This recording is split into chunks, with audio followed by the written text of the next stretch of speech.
Nalaglag.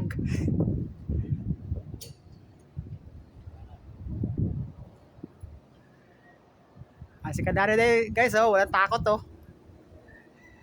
Pababa na galing sa silo. Ang hirap talaga kumita ng dollars. Buwis buhay.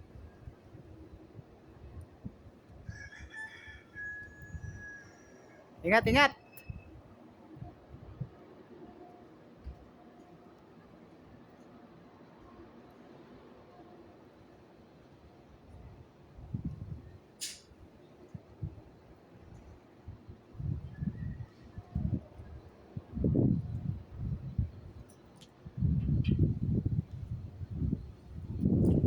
Minamani lang yung mga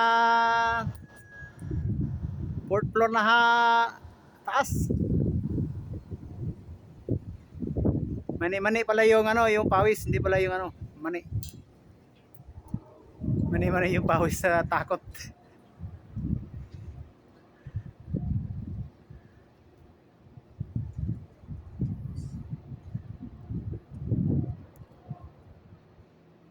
Ayan na, lapit na.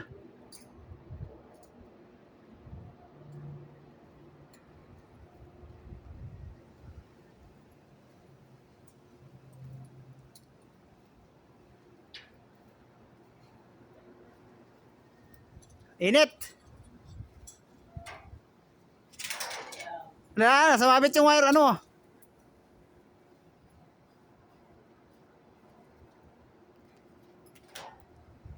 Hirap kumita ng dolyares, guys.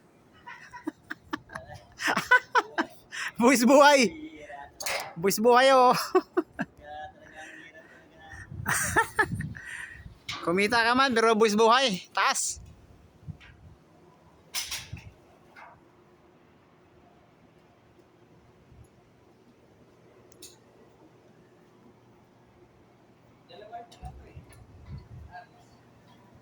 Dalawa.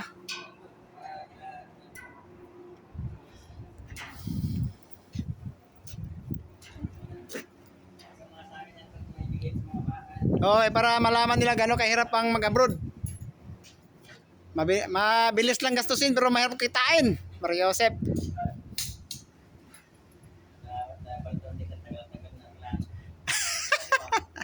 Ilang taon ang plano? Isang taon? Ganyan pala. At least safety, yung ganda. Yung ginamit ko dun sa baywang lang na harness. Yun palang pinapalitan.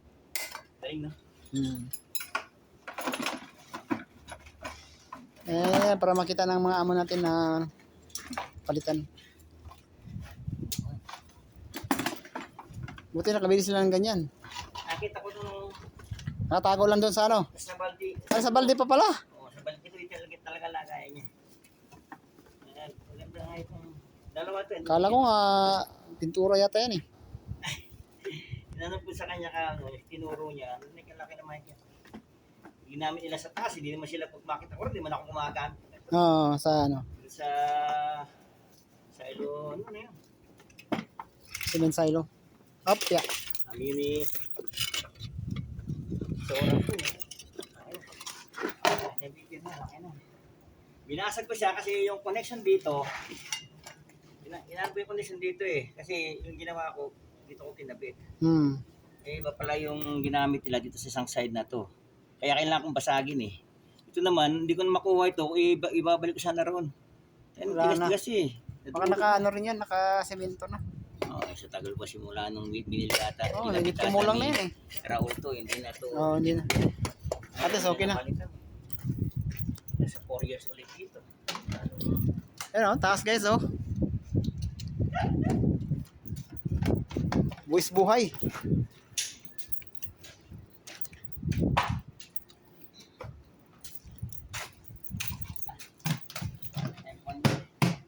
Kaya tayo. May pansit doon. Ayos na.